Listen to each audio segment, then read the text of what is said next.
Okie dokie.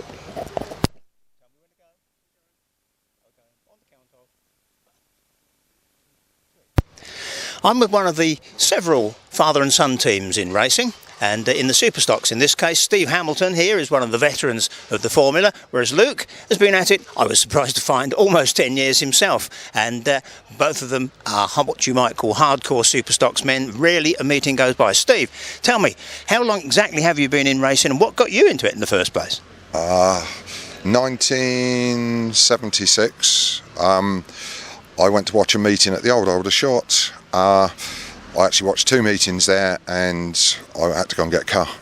So it was as simple as that. First meeting was at Wimbledon when it was Shale, and I had second in my first race, and then totaled it in the second race, and the bug bit, and I've enjoyed it ever since. That was kind of par for the course for those days, where cars were a little bit more disposable they are now, and not quite so fast by a fair old margin. But that was a pretty good start. And is it true that you've not missed a season since? No, I have missed. I missed one season. I took a stock rod licence out, and I raced a stock rod in between times of building another Superstock, and we were changing workshops at work, and I didn't enjoy the stock rods, so I think I might have done 4 meetings, but it was 3 or 4, so in the end it was pack the racing up and concentrate on building the new car. Yeah, you've got a good reputation for helping anybody new to the sport. What would your advice, the best advice you could give to somebody wanting to come into it? Buy a car that works, get something with a bit of history to it, or building from scratch just isn't on for your first car these days, is it? It definitely it's not. It's not. Lots of people spend lots of money on a car, come out, and it's not for them. It's not. No, I'd like to say it's not for the faint-hearted. No, that's not right.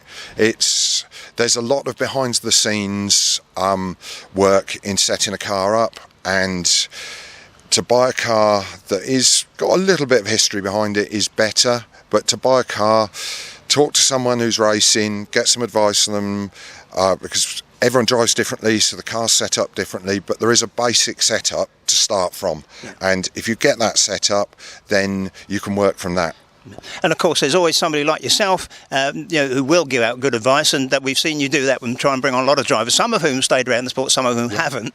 But one who you introduced to the sport is your own son, and that's Luke, and I take it that he wasn't actually a stock car man to start with, not from the word go. No, he wasn't. He was into horses. Had loads of horses, and they cost a lot more than stock cars. Well, so it was a cost-cutting measure then coming into racing, but I was most surprised to see being in the sport for 10 years now. Tell us about your earlier career in the equestrian field. Sure, I started off horse riding when I was about 10 or 11, so yeah, it was good. Yeah. It's a totally different sport.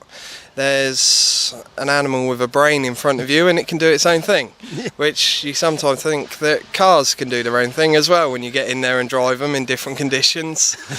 And in some racing classes you'd like to think that the animal in front did have a brain in it, but I expect sometimes you wonder. Yeah. But you got into it, and just the last couple of years you've really sort of picked up the pace and you've won some pretty good races.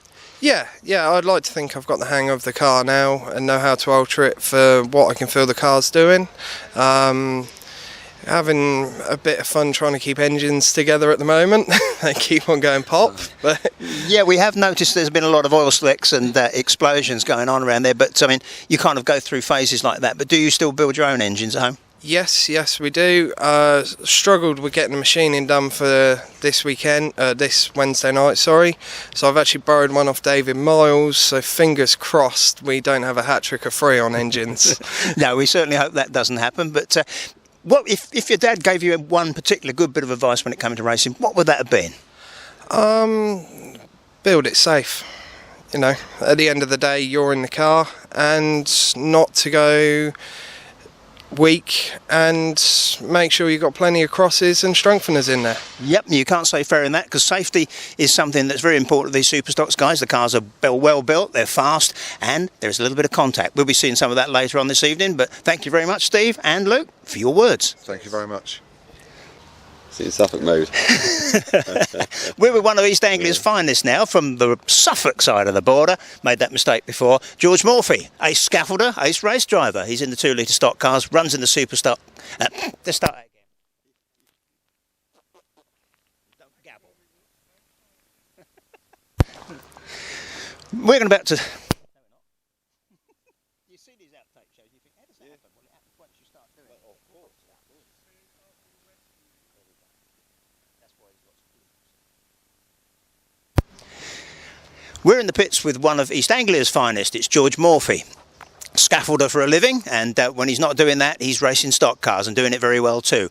Generally in the superstar bracket, and he's one of the men involved with a long-term rivalry that's enlivening the fans up in the last couple of years, no end. Tell us about your duels with Billy Wood.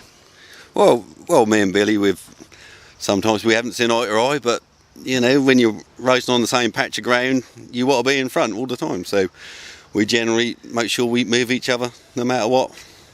Whichever way what. So we get on well really. I mean, you have your little spits and spats, but overall, I mean, we're both lads enjoying the hobby, and we want the same patch of ground, simple as. So that's what it is really. Yep, both of you want to be in front, and that's pretty clear. It certainly was at the Speed Weekend recently. That was a lively event, wasn't it? And you had a pretty good result in the end of the day.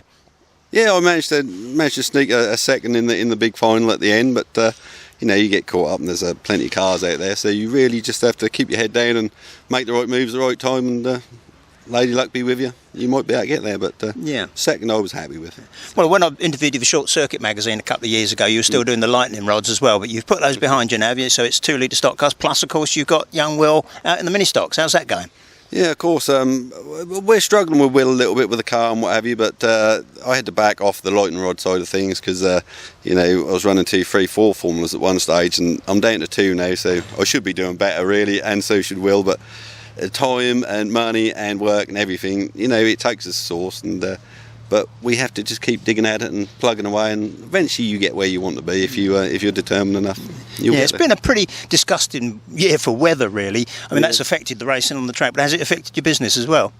Not really. I mean, we've had a good year, to tell you the truth. I mean, it's been winter time's not great. I mean, people don't want scaffold here and there, but solar panels have been good this year too. So you know, where there's a negative, you got to find a positive, and we managed to find that. So just as soon as the sun comes out over Suffolk, you'll have some happy customers then, because they'll be warming things up. Yeah, I hope they're happy. I mean, we do try hardest for them, but you know, you always get the odd one now and again. So yeah, that's great. But I mean, when you're not racing yourself, you're generally at the track enjoying yourself, and you come down here to Arlington as many times as you can. How many of the family are racing now? Because you've got several brothers who've all had a go at time to time. Well, yes, we've got. I've got a couple of brothers here in motocross, doing quite well in that, and me and my brother Rambo, he races a 2 litre and a 1300, and obviously Will has been racing now a couple of years in the minis, and I've got Charlie another month or 2. He's going to be in the mini, so I've really got to pull my finger out a bit more now. So Charlie seems to think that I'll have it all ready and sorted. We'll know how to drive these cars, get them ready